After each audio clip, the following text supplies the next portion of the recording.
నమస్కారం డిఆర్టీవీ న్యూస్ కి స్వాగతం. హెడ్లైన్ చూద్దాం.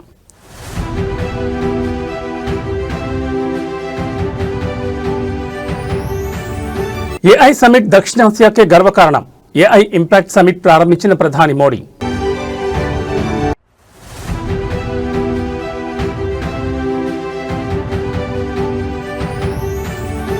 ఈ నెల 26 నుంచి తెలంగాణ అసెంబ్లీ బడ్జెట్ సమావేశాలు. 28న బడ్జెట్ ప్రవేశపెట్టనున్న భట్టి విక్రమార్క.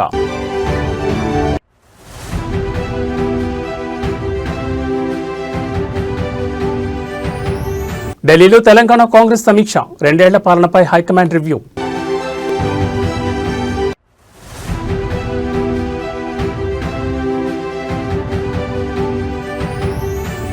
నేడు వైఎస్ జగన్ సమావేశం. తిరుమల లడ్డు, ఇందాపూర్ నెయ్యి అంశాలపై చర్చ.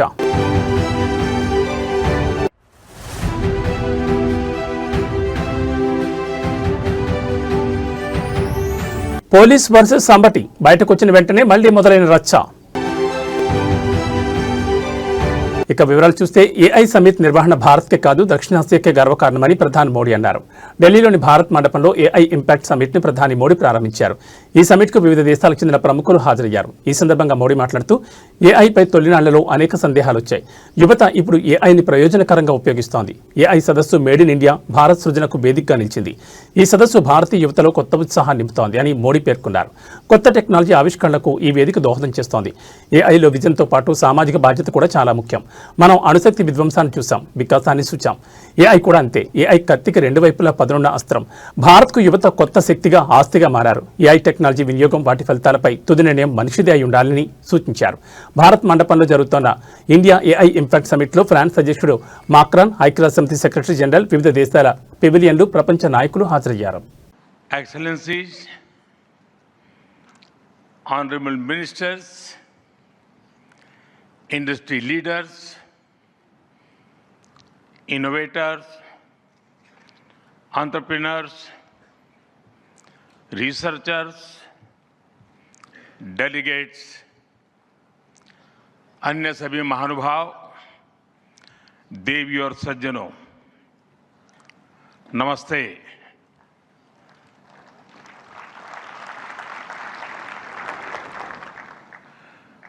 दुनिया की सबसे बड़ी और ऐतिहासिक एआई इंपैक्ट समिट में आप सभी का हार्दिक अभिनंदन है। ये समिट जिस भारत में हो रही है वो भारत 1/6 ऑफ ह्यूमैनिटी को रिप्रेजेंट करता है। भारत दुनिया की सबसे बड़ी युवा आबादी का देश है। सबसे बड़े टेक टैलेंट पूल का केंद्र है। सबसे बड़े टेक एनेबल्ड इकोसिस्टम का उदाहरण है। भारत नई टेक्नोलॉजी बनाता भी है और उसे अभूतपूर्व तेजी से अपनाता भी है। नई टेक्नोलॉजी के प्रति उत्सुक 140 करोड़ भारतीयों की ओर से मैं आप सभी heads of governments, global AI ecosystem के लीडर्स और इनोवेटर्स का इस समिट में स्वागत करता हूं। आपका आभार व्यक्त करता हूं। इस समिट का भारत में होना भारत के साथ ही पूरे ग्लोबल साउथ के लिए गर्व का विषय है। इस समिट में एआई जगत के हुज हू यहां पर मौजूद है। दुनिया के 100 से ज्यादा देशों का रिप्रेजेंटेशन दुनिया के कोने कोने से यहां आए महानुभाव इसकी सफलता को नई ऊंचाई पर ले जा रहे हैं। इसमें यंग जनरेशन की जो उपस्थिति हमने देखी है वो एक नया विश्वास पैदा करती है। आमतौर पर नई टेक्नोलॉजी को लेकर कुछ लोगों में शुरुआती में संदेह होता है, लेकिन जिस तेजी और भरोसे के साथ दुनिया की युवा पीढ़ी एआई को स्वीकार कर रही है, उसकी ओनरशिप ले रही है, एआई का इस्तेमाल कर रही है, वो अभूतपूर्व है। यहां एआई समिट की एग्जीबिशन को लेकर भी बहुत उत्साह रहा है। खासकर यंग टैलेंट और जिम्मेदारी भी उतनी ही बड़ी निभानी है। वर्तमान पीढ़ी के साथ ही हमें इस बात की भी चिंता करनी है कि आने वाली पीढ़ियों के हाथों में हम एआई का क्या स्वरूप सौंपकर जाएंगे। తెలంగాణ రాష్ట్ర శాసనసభ బడ్జెట్ సమావేశాలకు రంగం సిద్ధమైంది. ఈ నెల 26 నుంచి అసెంబ్లీ సమావేశాలు ప్రారంభించాలని రాష్ట్ర ప్రభుత్వం నిర్ణయించింది. ఈ మేరకు కసరత్తు పూర్తి చేసిన ఆర్థిక శాఖ బడ్జెట్ ప్రతిపాదనకు తుది మెరుగులు దిద్దుతోంది. ఇక ఆర్థిక మంత్రి డిప్యూటీ సీఎం బల్లుమట్టి విక్రమార్క ఈ నెల 28న శాసనసభలో 2026-27 ఆర్థిక సంవత్సరానికి సంబంధించిన వార్షిక బడ్జెట్ను ప్రవేశపెట్టనున్నారు. గత బడ్జెట్ కంటే ఈసారి కేటాయింపులు భారీగా ఉండే అవకాశం ఉందని సమాచారం. ముఖ్యంగా సంక్షేమ పథకాలు, మౌలిక సదుపాయాల కల్పనకు ఈ బడ్జెట్లో పెద్దపీట వేయనున్నట్టు తెలుస్తోంది. బడ్జెట్పై సమగ్రంగా చర్చించేందుకు వీలుగా సమావేశాలను 15 రోజుల పాటు నిర్వహించాలని ప్రభుత్వం యోచిస్తోంది. సభలో ప్రతిపక్షాలు లేవనెత్తే అంశాలకు సమాధానం ఇవ్వడంతో పాటు పలు కీలక బిల్లులను కూడా ఈ సమావేశాలను ఆమోదించుకోవాలని అధికార పక్షం భావిస్తోంది. తెలంగాణ అవతరించిన తర్వాత ఎంతో మంది పేదలు నూతన రేషన్ కార్డు కొరకు ఆశగా వేచి చూసినా గత ప్రభుత్వం వారిని పట్టించుకోలేదు. కనీసం కొత్త కుటుంబ సభ్యుల పేర్లను కూడా రేషన్ కార్డులో జత చేయలేదు. ప్రజల ఆకాంక్షలు గుర్తించిన మేము అర్హులైన వారందరికీ రేషన్ కార్డులు ఇవ్వాలని, వారికి సన్నబియ్యం కూడా ఇవ్వాలని, నూతన రేషన్ కార్డులు జారీ మరియు అదనపు కుటుంబ సభ్యుల పేర్లను నమోదు చేసే ప్రక్రియ ఈ సంవత్సరం జనవరి 26 నుండి ప్రారంభించాం. పౌర సరఫరా శాఖకి ఈ బడ్జెట్లో 5,734 కోట్ల రూపాయలు ప్రతిపాదిస్తున్నాం. సీఎం రేవంత్ రెడ్డి నేతృత్వంలోని కాంగ్రెస్ ప్రభుత్వం ఏర్పడి 2 ఏళ్లు పూర్తయిన సందర్భంగా ఏఐసీసీ ఇవాళ ఢిల్లీలో రాష్ట్రంలో పాలనపై రివ్యూ చేపట్టనుంది. మల్లికార్జున్ ఖర్గే, రాహుల్ గాంధీ, కేసీ వేణుగోపాల్ ఆధ్వర్యంలో జరగనున్న ఈ భేటీలో రాష్ట్రానికి చెందిన మంత్రులు, కీలక నేతలు పాల్గొబోతున్నారు.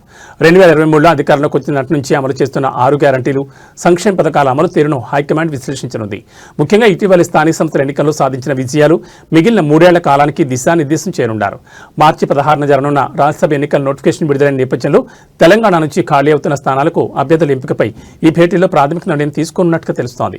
సామాజిక సమీకరణాలు, పార్టీ విధేయతను పరిగణలోకి తీసుకుని అభ్యర్థులను ఖరారు చేసే అవకాశం ఉంది.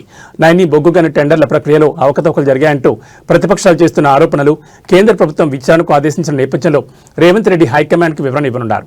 సీనియర్ నాయకులు, మంత్రుల మధ్య తలెత్తిన విభేదాలు, పార్టీ ఫిరాయింపుల విషయంలో పాత, కొత్త నాయకుల మధ్య ఉన్న అసంతృప్తిని పరిష్కరించడంపై ఏఐసీసీ ఇన్ఛార్జ్ మీనాక్షి నటరాజన్ ఓ నివేదికను సమర్పించనున్నారు. ఏఐసీసీ సమావేశానికి ముందు CM Revanth Reddy, PCC chief Mahesh Kumar Goud, Meenakshi Natarajan ప్రత్యేకంగా సమావేశమై ప్రభుత్వంలోని అంతర్గత విషయాలపై చర్చించనున్నారు. అనంతరం డిప్యూటీ సీఎం మల్లుభట్టి విక్రమార్కతో పాటు ఇతర మంత్రులు ఈ సమావేశంలో చేరతారు. మరోవైపు ఇదే భేటీలో తెలంగాణ కేబినెట్ విస్తరణపై స్పష్టత వచ్చే అవకాశం ఉందని కాంగ్రెస్ శ్రేణులు భావిస్తున్నాయి.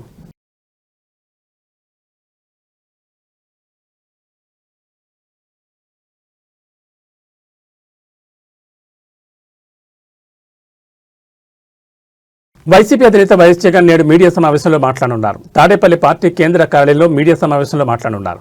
బెంగళూరు నుంచి విజయవాడకు చేరుకోనున్న జగన్ తాజా రాజకీయ పరిణామాలపై మీడియా సమావేశంలో మాట్లాడతారు.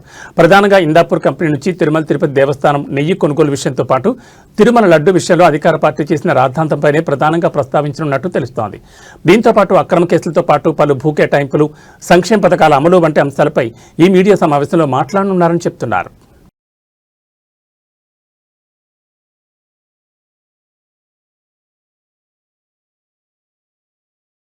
పార్టీ ఫిరాయింపుల కేసులో స్పీకర్ విచారణ నేడు కూడా కొనసాగుతోంది. సుప్రీంకోర్టు గడువు నేపథ్యంలో విచారణను వేగవంతం చేశారు. మొత్తం 10 మంది బీఆర్ఎస్ ఎమ్మెల్యేలు పార్టీ మారినట్లు ఆ పార్టీ సుప్రీంకోర్టులో పిటిషన్ దాఖలు చేసింది. పార్టీ మారిన 10 మంది ఎమ్మెల్యేలపై అనర్హత వేటు వేయాలని బీఆర్ఎస్ సుప్రీంకోర్టును కోరింది. ఇప్పటి వరకు 8 మంది ఎమ్మెల్యేలను విచారించిన స్పీకర్ గడ్డం ప్రసాదరావు 8 మంది పార్టీ మారినట్లు ఆధారాలు లభించలేదని తెలిపారు. వారికి క్లీన్ చిట్ ఇచ్చారు. నిన్న దానం నాగేందర్ అనర్హత పిటిషన్పై విచారణ జరిగింది. నేడు ఎమ్మెల్యే కడియం శ్రీహరి పిటిషన్ విచారణ జరుగుతుంది. స్పీకర్ ఎదుట విచారణకు నేడు కడియం శ్రీహరి హాజరు కానున్నారు.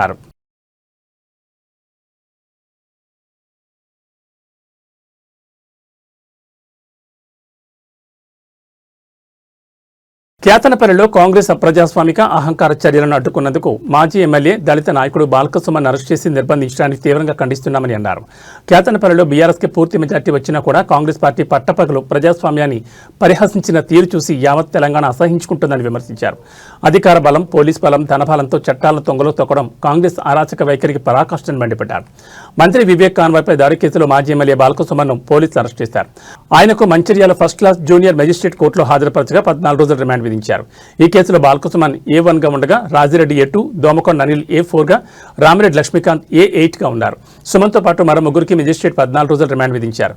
దీంతో సుమన్ ఆదిలాబాద్ జైలుకు తరలించారు. ఇక సుమన్ను పరామర్శించేందుకు మాజీ మంత్రి హరీష్ రావు ఆదిలాబాద్ వెళ్లనున్నారు.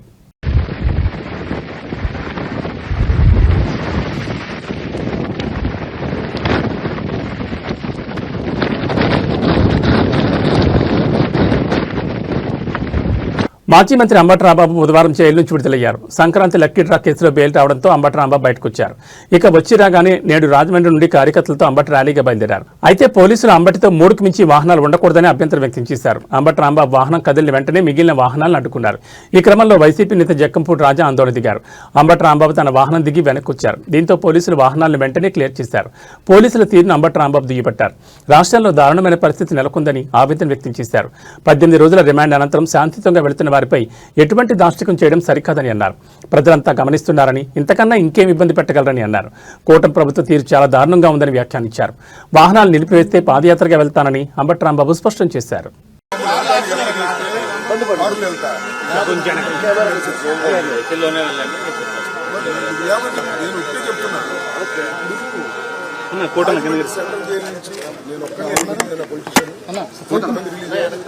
వాళ్ళ ఇంటికి వెళ్ళలేదా? వాళ్ళు వెనకాల వెళ్ళలేదా? మీరు అనాథలం కాదా? మరి ఏంటిది? మా ఇల్లు పగలబెట్టినప్పుడు 30 యాక్ట్ లేదా? జగన్మోహన్ రెడ్డి ఊళ్ళోకి వస్తే 30 యాక్ట్ ఉంటుంది. మేము బయటకు వెళ్తే 30 యాక్ట్ ఉంటుంది. నా ఇల్లు పగలగొడితే 30 యాక్ట్ ఉండదు. అంటే మిమ్మల్ని అడుగుతా అనుకోండి, పోలీస్ డిపార్ట్మెంట్ అడుగుతున్నా. దగ్గరుండి 100 మంది పోలీసులు దగ్గరుండి నా ఇల్లు పగలగొచ్చారు. ఆ రోజు 30 యాక్ట్ ఏమైంది? ఆ రోజు రూల్స్ ఏమైనాయి? ఇవాళ నేను 18 రోజులు జైల్లో ఉండి బయటకు వెళ్తే నన్ను అడ్డుకుంటారు. నేను అనేది వెనకాల 10 మంది వస్తారు సార్.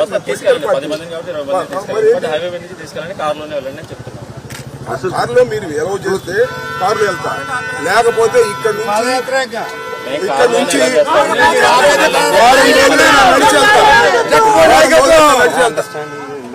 ఇదిగోండి సార్, అనవసరంగా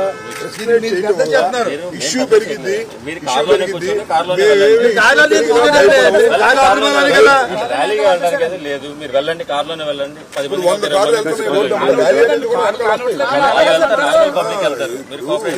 ఇప్పుడు మీరు రూల్స్ అనేది స్ట్రిక్ట్ గా అన్ని చోట్ల అమలు చేస్తే సంతోషం. కొన్ని చోట్ల అమలు చేసి ప్రజాస్వామ్యంలో ఉన్నాం. మేమేమి అనామకులం కాదు కదా, మన దాకా పరిపాలన చేసిన వాళ్ళం మేము కూడా.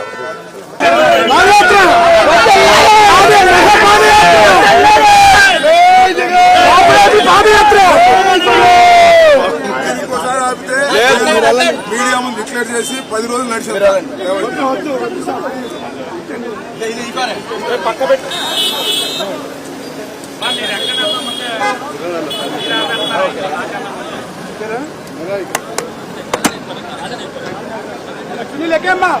కేతనపల్లి మున్సిపాలిటీలో మంగళవారం మంత్రి వివేక్ వెంకటస్వామి కారుపై జరిగిన దాడి కేసులో మాజీ ఎమ్మెల్యే జిల్లా బీఆర్ఎస్ అధ్యక్షుడు బాల్కసుమన్ను బుధవారం అరెస్ట్ చేసి కోర్టులో హాజరుపరిచిన విషయం తెలిసిందే.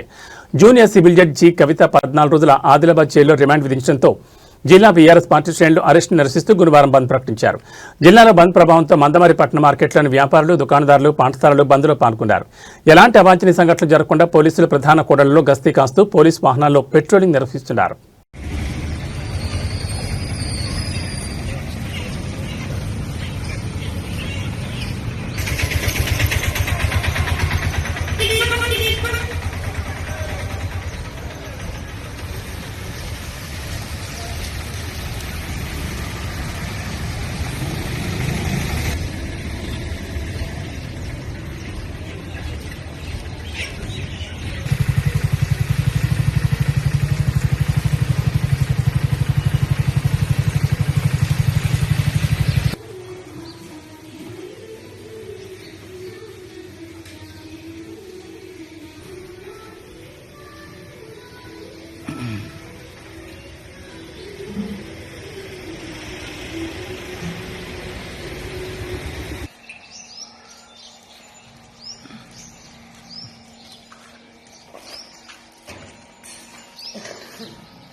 వైసీపీ సీనియర్ నేత బొత్స సత్యనారాయణకు ప్రముఖ డైరీ సంస్థ హెరిటేజ్ ఫుడ్స్ లిమిటెడ్ నోటీసులు ఇచ్చింది. తిరుమల లడ్డు నెయ్యి వ్యవహారంలో సంస్థ ప్రతిష్టకు భంగం కలిగించేలా నిరాధారమైన ఆరోపణలు చేశారంటూ హెరిటేజ్ ఫుడ్స్ తరపు న్యాయవాది జి మల్లికార్జునరావు లీగల్ నోటీసులు జారీ చేశారు. బొత్స సత్యనారాయణ నిర్వహించిన మీడియా సమావేశం ద్వారా హెరిటేజ్ సంస్థపై తప్పుడు ప్రచారం చేస్తారని సంస్థ ఆగ్రహం వ్యక్తం చేసింది. క్షమాపణ చెప్పని పక్షంలో బిఎన్ఎస్ చట్టంలోని సెక్షన్ 356 కింద పరువు నష్టం దావాతో పాటు సివిల్ మరియు క్రిమినల్ చర్యలు తీసుకుంటామని హెచ్చరించింది. మహారాష్ట్రకు చెందిన ఇందాపూర్ డైరీ హెరిటేజ్ సంస్థేనని దాని ద్వారానే గతంలో టీటీడీ నెయ్యి కాంట్రాక్టులు పొందారని బొత్స చేసిన ఆరోపణలను హెరిటేజ్ ఖండించింది. ఇందాపూర్ డైరీకి హెరిటేజ్ ఫుడ్స్ కు మధ్య కేవలం ఒప్పంద తయారీ సంబంధం తప్ప యాజమాన్యపరంగా ఎటువంటి సంబంధం లేదని స్పష్టం చేసింది. హెరిటేజ్ సంస్థ 22 కంపెనీలతో కలిసి సిండికేట్కి ఏర్పడిందన్న బొత్స వ్యాఖ్యలు అత్యంత అపవాదుతో కూడుకున్నవని, ప్రజలను తప్పుదో పట్టించేలా ఉన్నాయని నోటీసులో పేర్కొన్నారు. తప్పుడు ఆరోపణలను వెంటనే ఉపసంహరించుకుని బహిరంగ బేషరతు క్షమాపణ చెప్పాలని నోటీసులో పేర్కొన్నారు.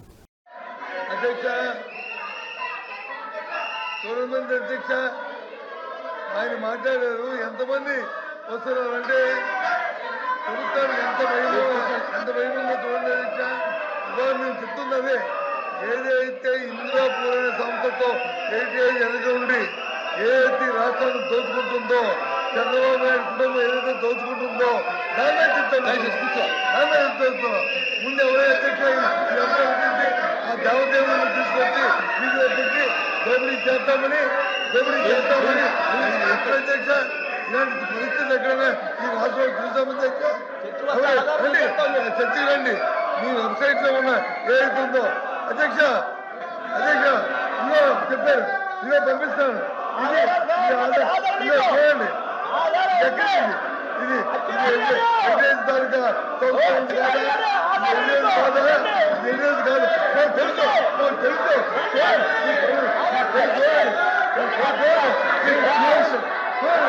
The house is adjourned for 5 minutes. Jogulamba Gadwal జిల్లాలో ఏపీఎస్ఆర్టీసీ బస్సు బోల్తా పడింది. ఉండవెల్లి మండలం ఇటిక్యాలపాడు స్టేజ్ దగ్గర NH44పై బస్సు అదుపు తప్పి బోల్తా పడింది. ఈ దారుణ ప్రమాదంలో 20 మందికి గాయాలయ్యాయి. వారిలో 4 పరిస్థితి విషమంగా ఉంది. 16 మందికి ప్రయాణికులకు స్వల్ప గాయాలయ్యాయి. హైదరాబాద్ నుంచి అనంతపూర్కు వెళ్తూ ఉండగా ఈ ప్రమాదం చోటు చేసుకుంది. గాయపడిన వారిని కర్నూలు ప్రభుత్వ ఆసుపత్రికి తరలించారు. ఈ ఘటనకు సంబంధించి సహాయక చర్యలు కొనసాగుతున్నాయి.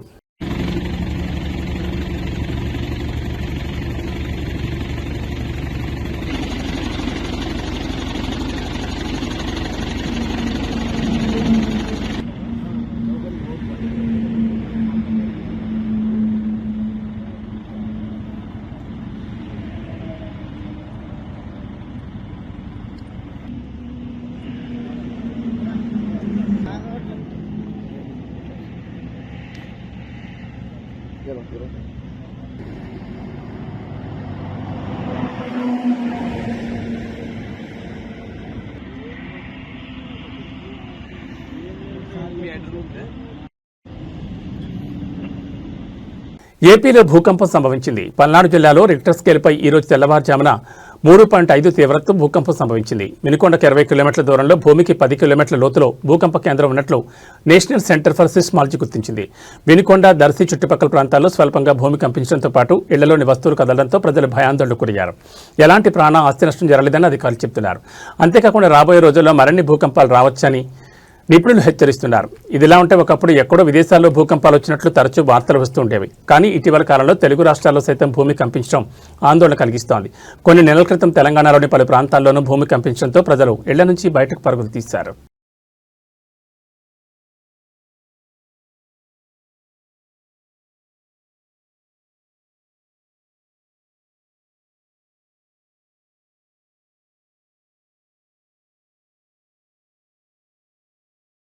ఏబీ బులెటిన్ విశేషాలు. నమస్కారం.